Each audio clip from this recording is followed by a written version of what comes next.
Today on JCT's Fascinating Hobbies, I have these machines which I rescued from my shed. They've been sat in a large plastic box with a number of those dehumidifier things, and I want to see if I can get them going. So the top one is quite rare. It's a BBC Master Compact. This very bottom one is the power supply and disk drive unit for said Master Compact. It's largely empty and just has this ribbon cable which connects into the back of the Master Compact here for the disk drive. Doesn't seem to have as many ports or indeed sort of levels of expandability as the BBC B and Master that preceded it, Master 128, Master 512, but it does have this edge connector, and I think that actually allowed a number of inputs and outputs. But it is sort of just really a bit of a sort of a glorified BBC Master. I think it still has 128 kilobytes of RAM. The machine below it, I actually owned one of these from brand new. This was gifted to me many years ago from a school that was throwing this out, and this is an Acorn RiscPC600. Very, in my view, one of the most innovative machines to come out of the 1990s, because you could expand it with these case layers. So the one I had was a base level 600 which just had the single case layer. This one was a top of the range version with the two case segments, which also meant that it had 2 megabytes of video RAM as well. It has, and funny enough, mine actually got one of these near the end of my ownership of it. Got the CD-ROM drive, which certainly when I was using it really expanded the machine's capabilities.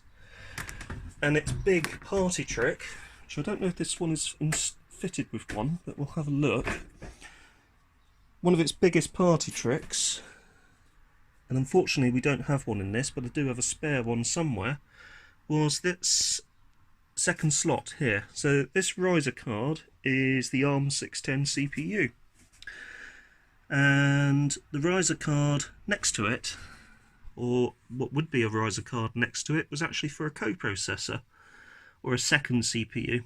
In this instance, the second CPU's, or one of the second CPUs that was produced for this machine, and you saw the majority of in these systems, was a PC processor. So mine one was a 486, but you could also get 5x86 models. Not Intel CPUs, but I think it was a mix of AMD, Citrix, and I seem to remember my one was a weird 40 megahertz SX Texas Instruments processor.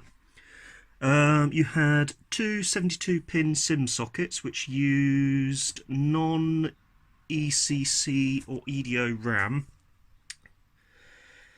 I can't remember what size it went up to. I want to say 64 megabytes. It could be more.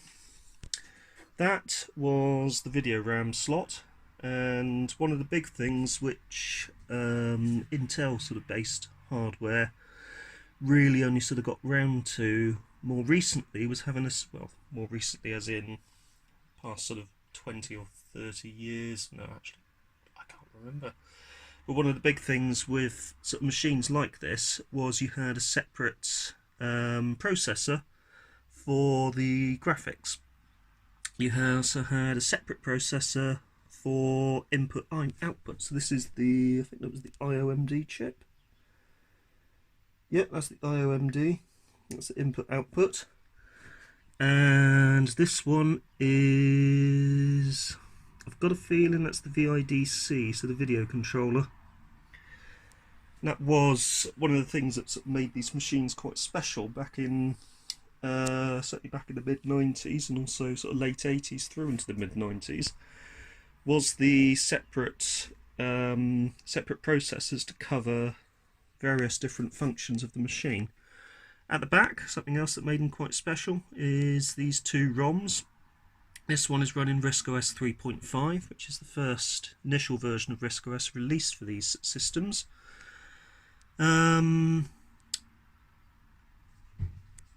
And those were basically the operating system. So the operating system was on a ROM, which meant that for the most part boot up was very quick, and the actual ability to sort of put viruses onto the operating system were quite limited because of the way the operating system was contained.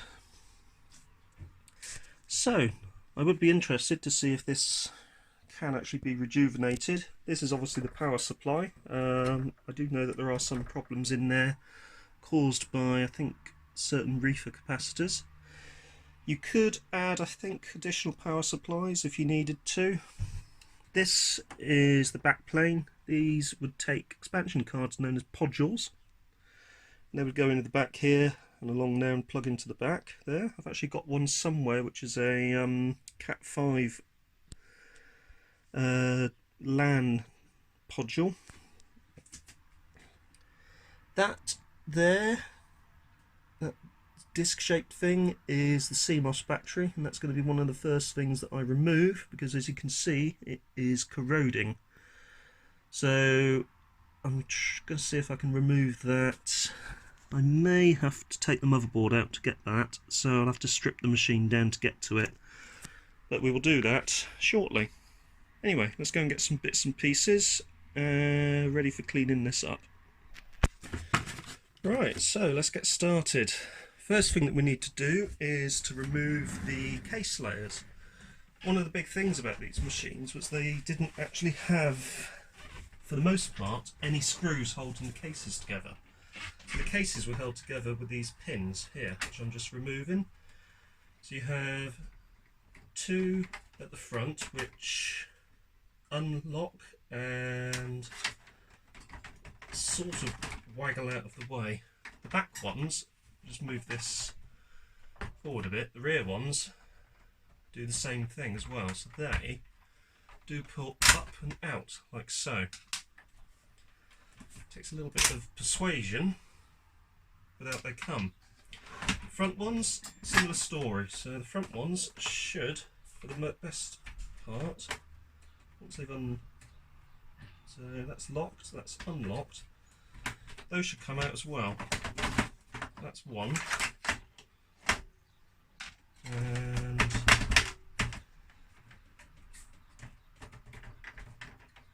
this one will get out in a second. We'll just pull out the back plane. Back plane comes out like so. It can go and sit out of the way. And this one is a little bit sticky, so give it a bit of a wriggle.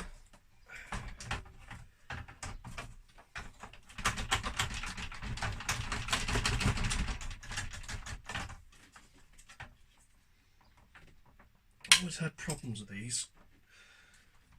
So you can actually see one of the things that's happening now is over the years, the metal's become, plastic has become a bit brittle, which isn't surprising, but when these were new, the case that they were made out of was, I think it's made out of ABS plastic, and they were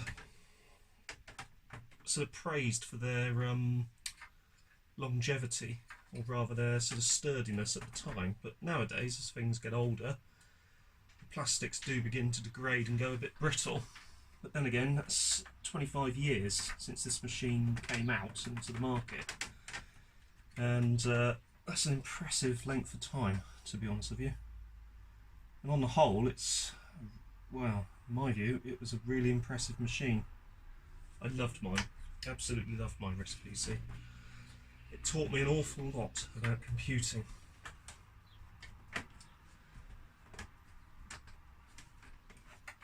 And also programming, funnily enough. So I did write a few little sort of simple, silly programs for it.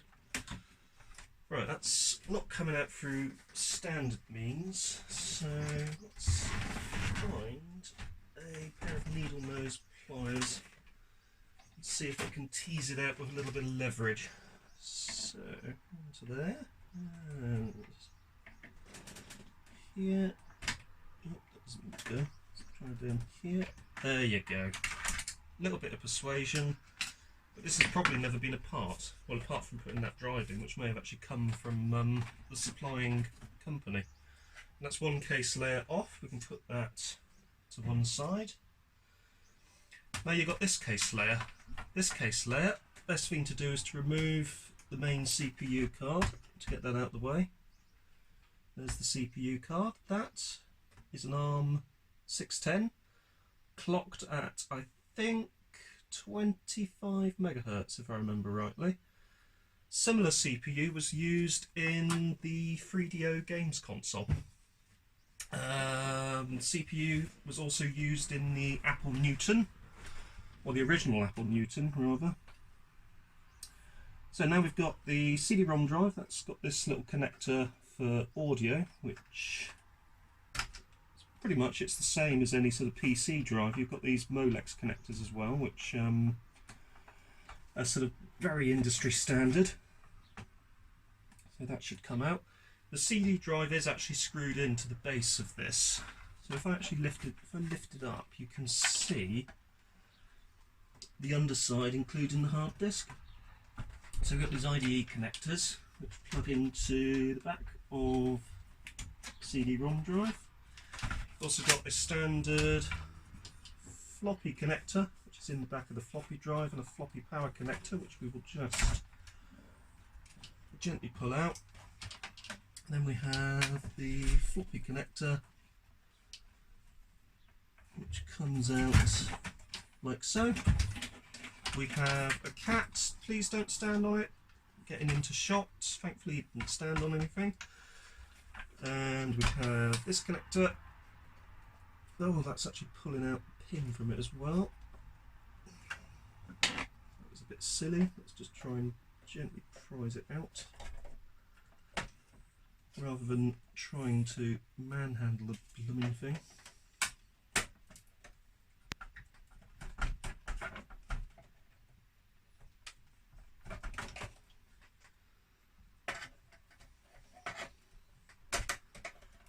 So that's that coming out. Could use a screwdriver to do it, but I'm lazy.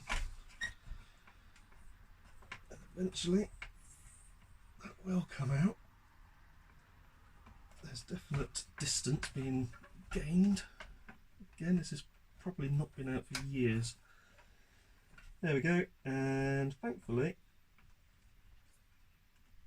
those pins are okay, except this one, which needs a bit of swading back down. That should be fine though, let's be honest. And that's another case layer out of the way. Now these fancier models had a Kona 420 megabytes hard drive. The base models, like mine, which was a 2 megabyte model, just had a 210 megabyte drive. So this is a Kona CFS 420A. Yep, so that is your 420 megabyte drive. I actually replaced mine with a gigabyte drive back in the I want to say back in the day. I hate that phrase, but back when these were current, I replaced my drive with a 1 gigabyte drive. Because I kept RiscOS 3.5, I had to use some drive partitioning software so that I could have the full amount of space. I also found a weird spring which was nestling in the bottom there. I don't know what that is from. It's certainly nothing to do with that power supply. This is the main power connector for the motherboard, so we can just unplug that. And we have left video RAM, which we can release. It looks like somebody may have been in here previously, so I can't remember how these actually come out. I know the RAM does that and comes out like so. Oh, that's corroded. We're going to have to give that a clean. That is Samsung RAM. I'm not sure how much, but that has a nice fine coating of corrosion, so we'll need to address that. I want to get this video RAM out because I expect that's going to be exactly the same. And if I remember rightly, I'm sure these pull out, so they go, I want to say upwards, but I might be wrong. Either way, I want to get this out. There's also the possibility, do they push down? No, pretty sure they come up. Either way, we'll just do that. That has a bit of corrosion, but not quite as bad. I can't remember if this is a 1 megabyte or 2 megabyte VRAM module. Back when this machine was current, it looks like a 1 megabyte because the 2 megabyte ones had extra video RAM on this side. So that would be a megabyte RAM, so that's 256K memory chips on there. But certainly when these machines were current, having dedicated video RAM was still fairly new. And certainly 1 megabyte of video RAM was pretty big back then. And it was more about being able to display larger and larger screen modes rather than sort of any other major graphical prowess, although it certainly did help. These two little connectors there come out.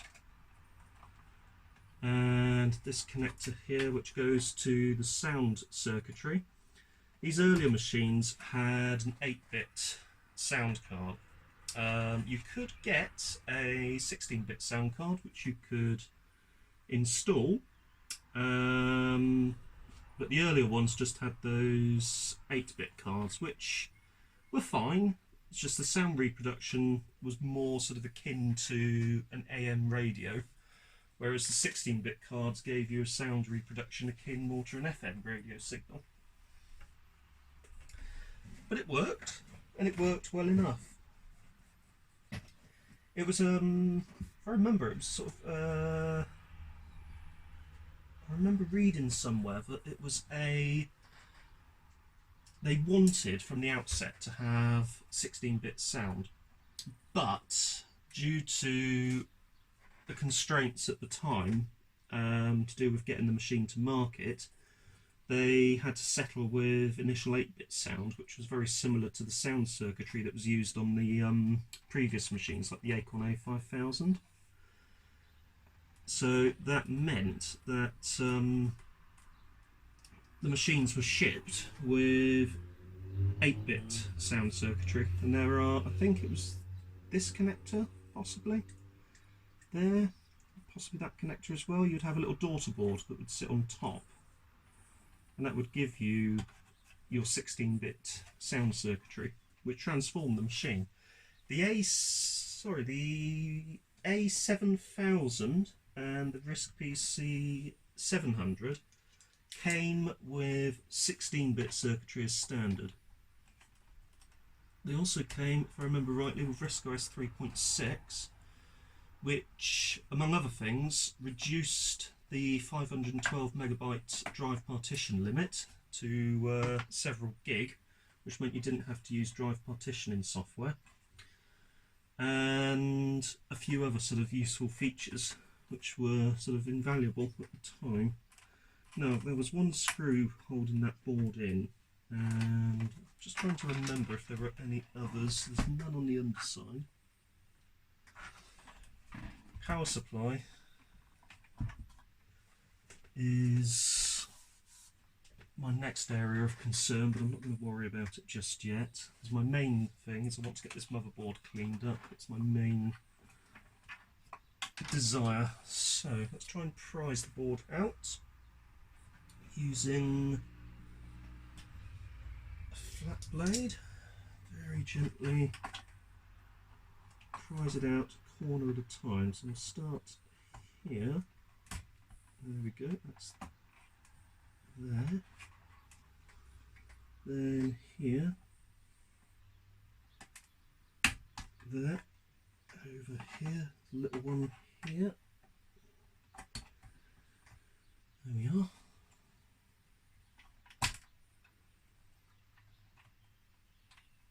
Now, was it screwed in at the back? So at the rear, you had reset button, audio, standard 15-way D connector, keyboard, mouse, parallel port, serial port. and there's a back plane which they're all just sort of plugged into or plunked onto, and the back plane, there's something else holding this in, but I can't seem to think where it is.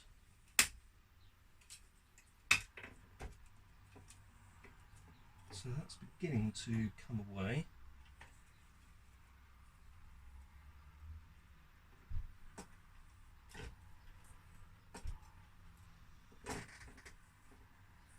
Nothing on the underside.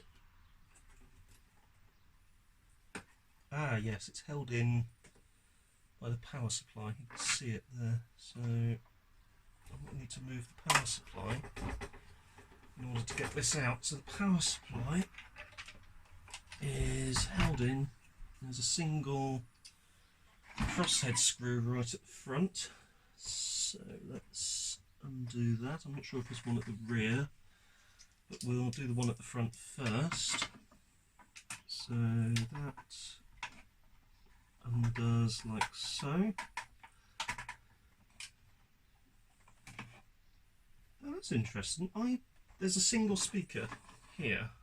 There's another grill there for what looks like would have had a speaker. I've got a feeling early machines like mine had twin speakers to give you stereo sound.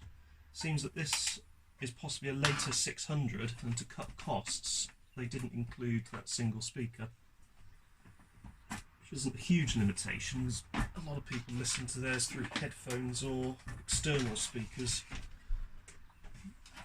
But an interesting change during production nonetheless. Right, so that should now be ready to lift out. So this power switch pulls off quite simply, like so. Whole power supply lifts out of the machine, like so. And it can just nestle over there for the moment. And the motherboard, now that we are free of the confines of the power supply, I keep finding these clips everywhere as well, parts of the case. Now we're free of the confines of the power supply, the board should come up and out. Gently does it, and we're out. That's the screw from the board. So, that's the motherboard. It's actually quite small when you look at it. First order of business is to get rid of this battery because it is damaging the rest of the board around it and causing these tracks to lift. So, power supply can now rest itself in there. This can come down to the floor with the rest of the case, and this can come up in here for the moment, over here, and let's warm up the soldering iron ready to get rid of this. So the soldering iron has become entwined with its close partner in crime, the glue gun. That's plugged in. There we go. Right, let's let her warm up. I never realised how small the board actually was. I've sort of forgotten how small it was, but that is tiny. Compared to sort of PC boards at the time, which I've got one on the wall, which I'll just pan round to. So I need to just loosen the tilty thing off of there. So that was your typical PC board at the time. That's a more modern PC board, funnily enough. That is a... I've completely forgotten, but it's one of my favourite steering wheels, and I've forgotten who makes it. I will probably find out in a second, or remember, rather. So, back down to the board.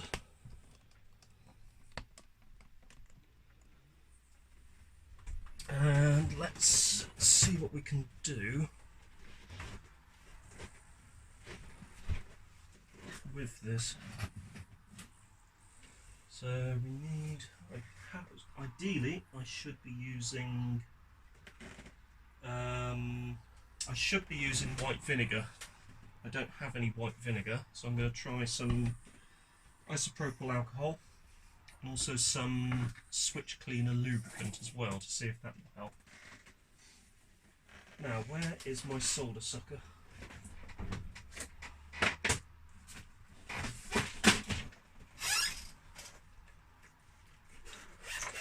So, solder sucker is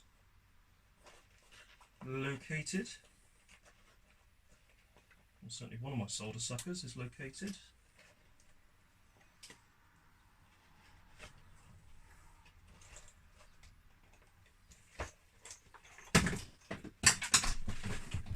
Other things dropping off for whatever reason. Right. Okay, there we are.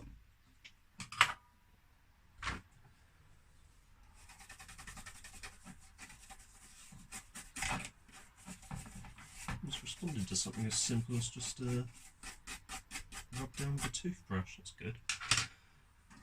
Right then, let's get you out. There are 3 pins holding this in, thankfully.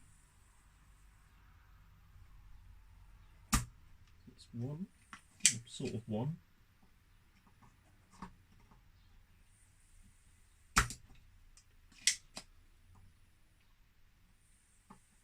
Might need to be a bit warmer, to be honest.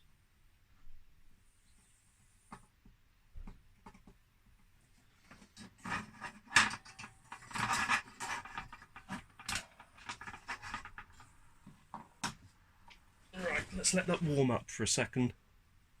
Right, that should be warming up quite nicely. Incidentally, because it was bugging me, that is a Mountney steering wheel. Should have known that because it's one of my favourite designs. And I happen to know that it's a Mountney steering wheel because that's why I bought it. Anyway, let's go back down again to the board in question. So, let's have a look at this soldering iron, see if this actually gives us a bit more action.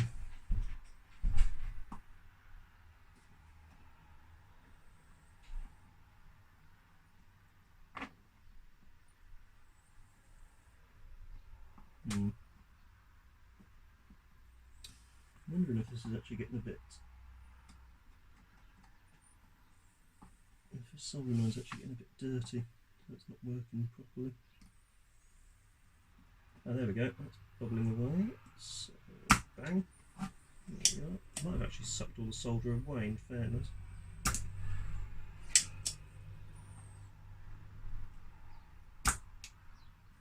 Ah, there you go, there's a bit of a hole there for me.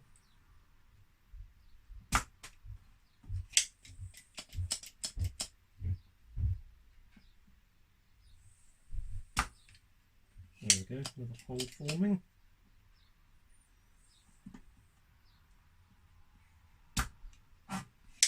Right.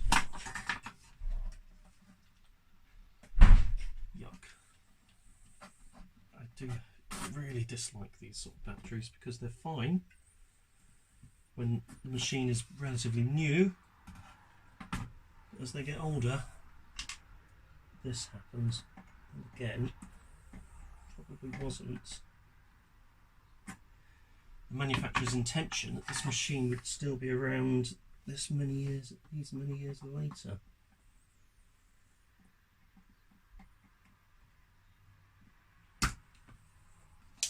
What's quite amusing is the processor of this machine and the technology that went behind it. You will now find in your iPhone or majority of Android devices on the market now. The ARM processor was a reduced instruction set CPU, and it consumes a lot less power than a standard complex instruction set CPU like the 486s and early Pentiums at the time. So one thing that it didn't do was consume huge amounts of power, which made it ideal for low power applications and embedded applications, where it consumed mere watts of energy rather than many watts of energy. You know, you're talking sort of like 3 or 4 watts compared to a PC CPU that was consuming sort of 70 or 80 watts, if not more. So that's come away. It's taken some of this green coating with it, which I'm not going to get too alarmed because that is just the top of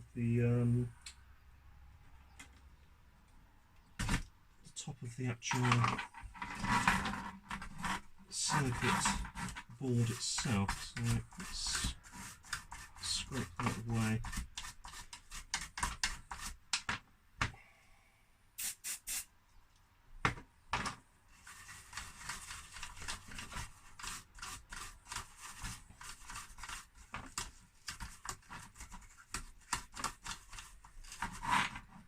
I'm hoping it hasn't damaged any of these embedded devices either. These sort of embedded process resistors, capacitors, etc.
I'm not going to lie, I do not even know if this will work, but it's been sat in my shed for many years, so who knows, you might get lucky.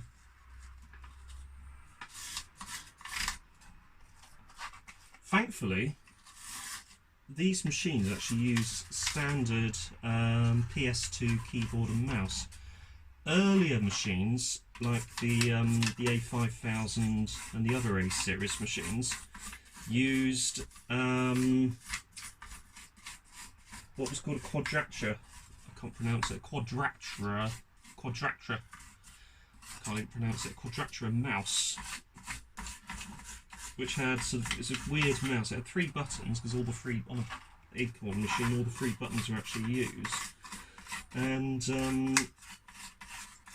it had a weird many, I think it was like sort of 8 or 12 pin connectors for the mouse, and the mouse plugged into the keyboard and then the keyboard plugged into the machine itself, so you had to use special keyboards that was suitable for use with Acorn machines.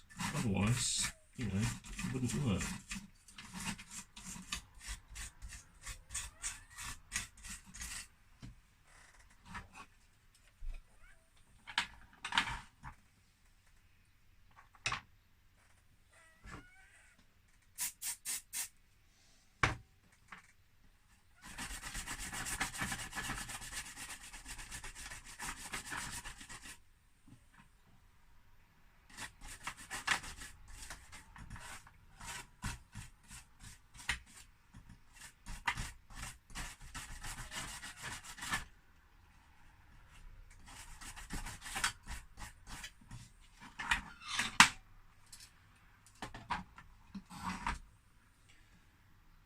I've seen pictures of batteries which have corroded more severely than this, so I'm hoping that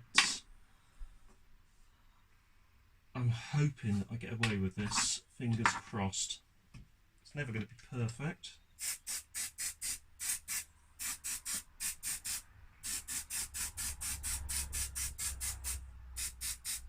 Just generally give it switch cleaner everywhere, to be honest.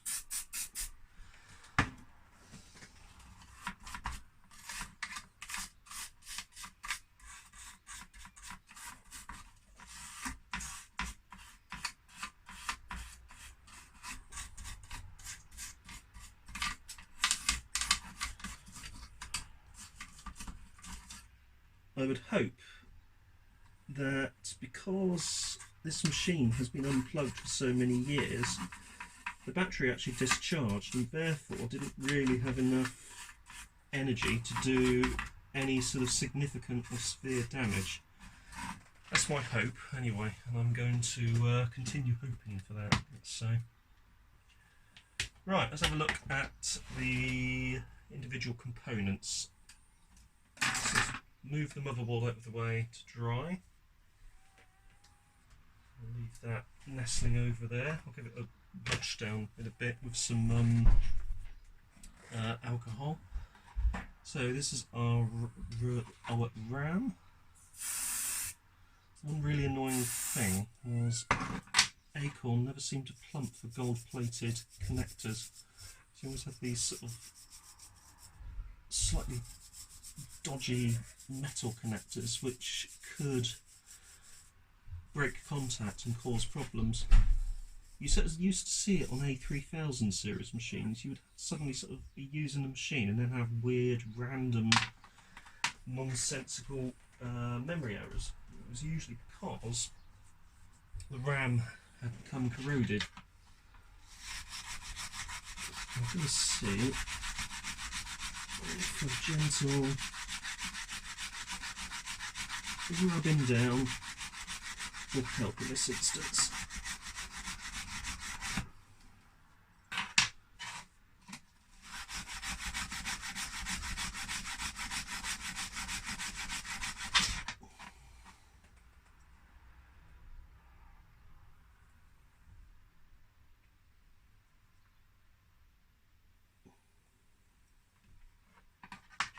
Looks improved.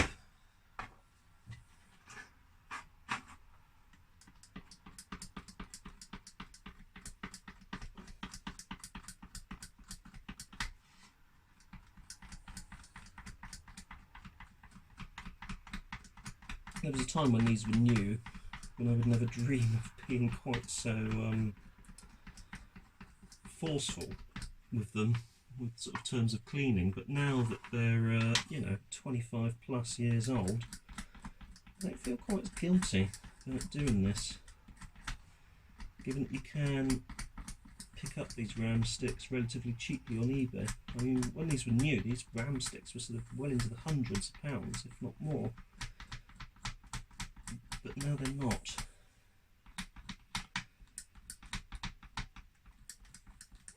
And certainly one thing I remember, one of the big drivers for cheaper RAM was Windows 95. Windows 95 came out, and a lot of users discovered that it was quite hungry for its various requirements, specifically RAM. And there was a big drop in price between 1995 and 1996 for RAM, which is funny enough when I upgraded to 4 megabytes with my RiscPC, and then as sort of the time went on, I got even more and more RAM installed. I think I was near the end.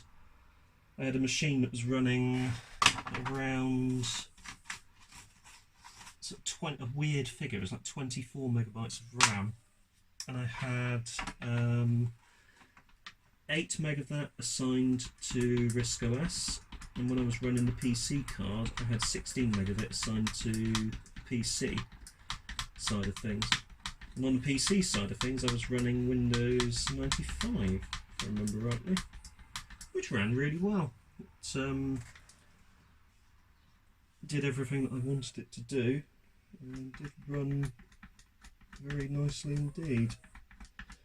It was a bit slow in some respects because, you know, I was just running with a 486. I did buy one of the 586 processors, which I still have somewhere.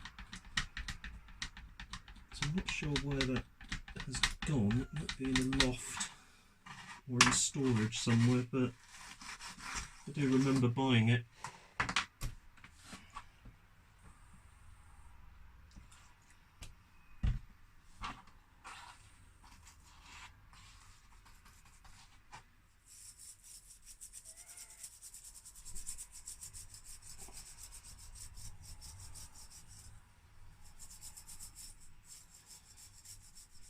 that's not too bad actually. Not too bad at all. Right, let's pop that to one side.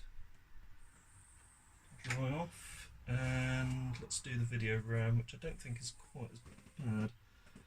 No, nowhere near as bad because gold plated. This probably just needs a wipe down. Look at that. Fine. Okay. Let's get the motherboard back over.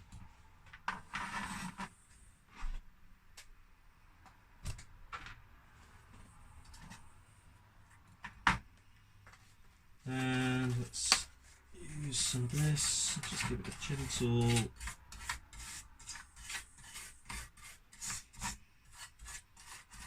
wipe over.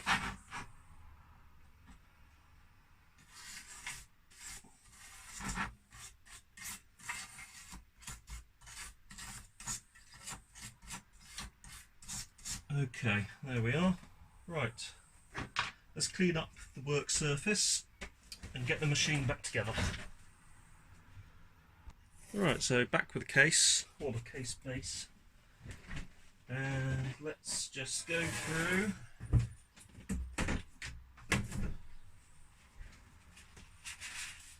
just give it a bit of a clean up.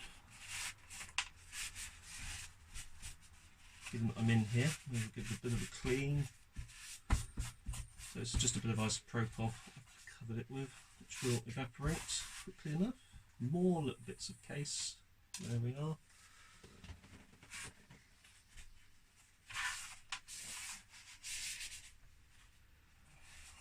Right, motherboard. So motherboard in first. Like so.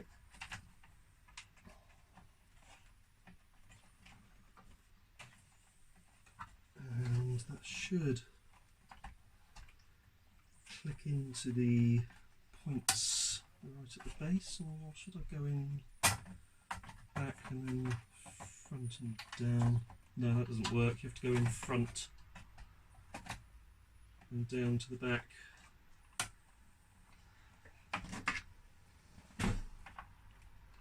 So front,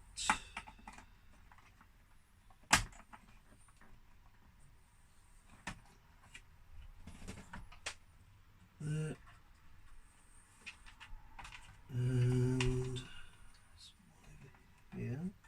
There she is. It's better. It's going a little bit better. So there, there. And there. Right, so motherboard's back in.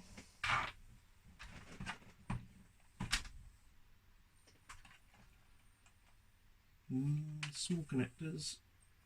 Which ones do we have? So this one and this one.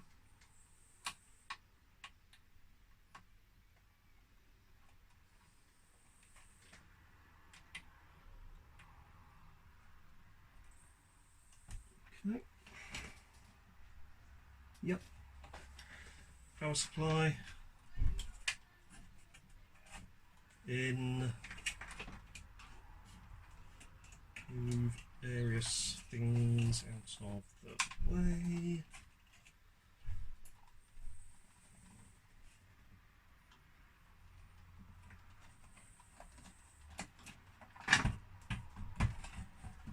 Power supply in.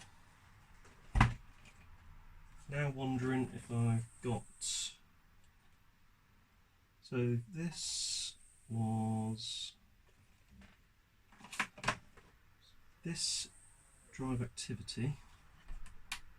Not sure what this one was for. That's from power supply. Motherboard is this one.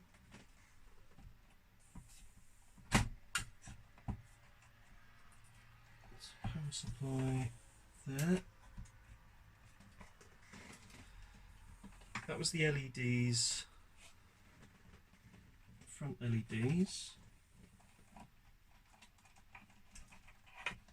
These got a little tangled up, so let's untangle these connectors.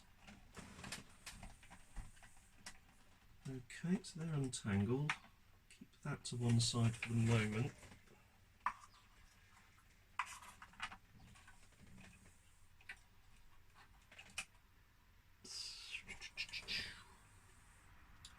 Got a feeling hard drive activity there. Connector. Another connector for the speaker. That's the speaker here.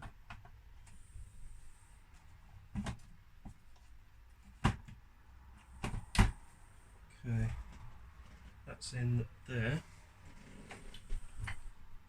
These are various connectors for numerous things. This one is a power connector, and I've got a feeling that is for the floppy drive. These are for the hard drive and CD-ROM. That's for the motherboard. It's the main motherboard power connector. That's the motherboard. That's the hard drive. So hard drive. This will be for the CD-ROM. Floppy drive in there. Now I'm interested to see if this works. So I need a display. Do I have a suitably ancient enough display, CRT or otherwise? Right, let's have a trawl through my various collection of things. So I'm putting the machine back together, and you may remember me earlier saying, where the hell did this spring come from? Well, it comes from here, from the top flap on the top case layer. And it looks like the little pin holding it has snapped. So I'm going to keep that in that position for the moment, and I just won't bother opening the top case layer. There's nothing in there at the moment, to be honest, so there's not really much point having it. I'm half tempted to convert this to a single case layer machine, because the single case layer ones, in my view, looked a bit more aesthetically pleasing. Just had the single layer. Although, when the Acorn shows were a thing, one of the popular things to do was to have these sort of super RiscPCs where you had tons and tons of case layers going up.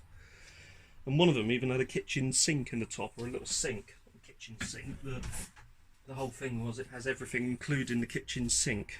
And they were quite fun to see at shows.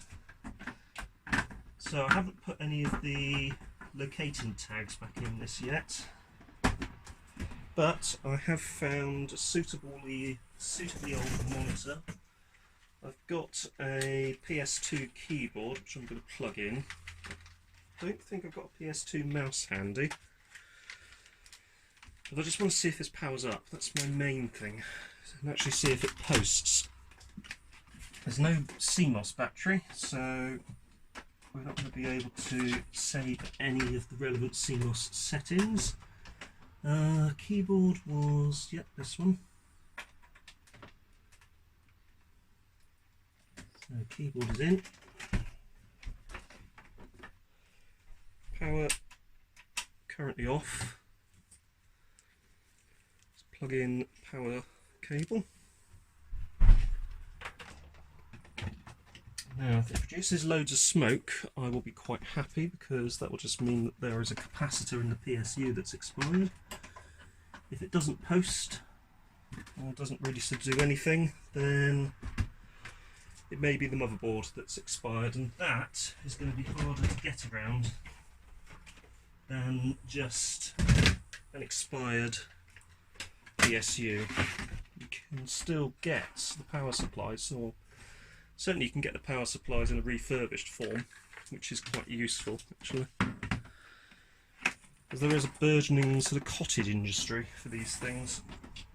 There's one particular, I've forgotten the chap's name, but this is a particularly good supplier of BBC parts. Retro Clinic, I think, is the company name.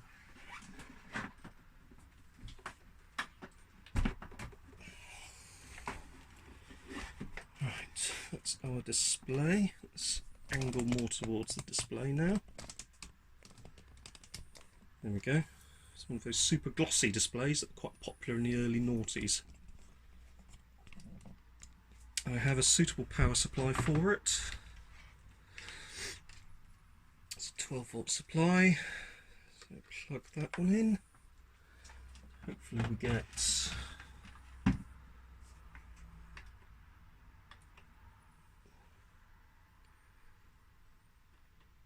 yep, that's powered up. Okay, here we go.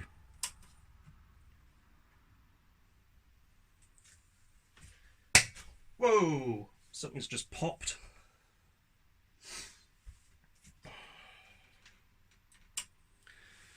Let's see what's popped. So that was inside the RiscPC itself. So hopefully when we lift off this lid we should have a nice smoke cloud which would signify the reefer has popped. The mains suppressor capacitor. So let's put the display onto the floor. Whoa, that's just actually broken the tripod. And off with the lid to release the smoke. Oh, no smoke, okay.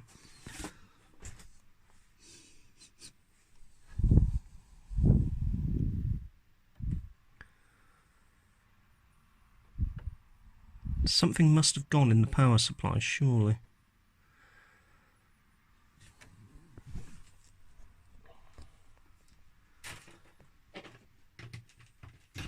Plug it in again.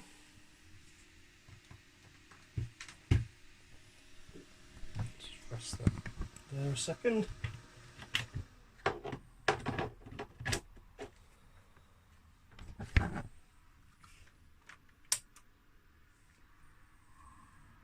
So PSU is dead, and I remember them doing this when they were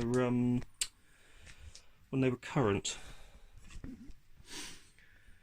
Right, let's see if I can fix this dodgy tripod.